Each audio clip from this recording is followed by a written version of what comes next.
To n8n, we simply need to tap Airtable. I need to go back. I simply select wrong one.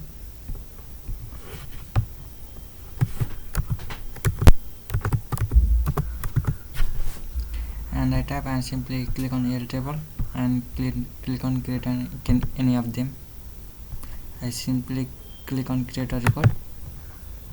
Here you can see, here is the guide. We can read and we continue the process. So the guide is open. Now we need to create a credential on Airtable. So we need to refer to visit this URL. So now first of all we need to create an account. Then we need to visit this website, means this link. So I simply open this in a new tab, and we need to add a scope, 3 scope. As you can see, simply copy this, go back to our Airtable and simply type ctrl and simply ctrl. Now we need to click on create a new token. I already created many, so I type n8n and we simply need to add a scope and I simply search it. Here you can see this will be right. Add a scope, read,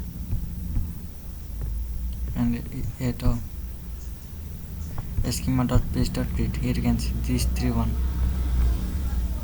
Now we need to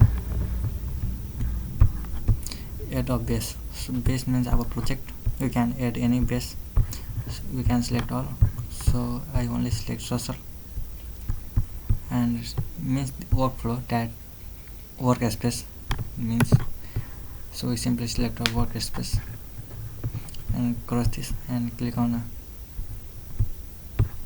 the name will be unique. I simply need to create a token. I already add that name, so I simply copy this, go back to n8n and go to credential and add a new credential, paste it, save it.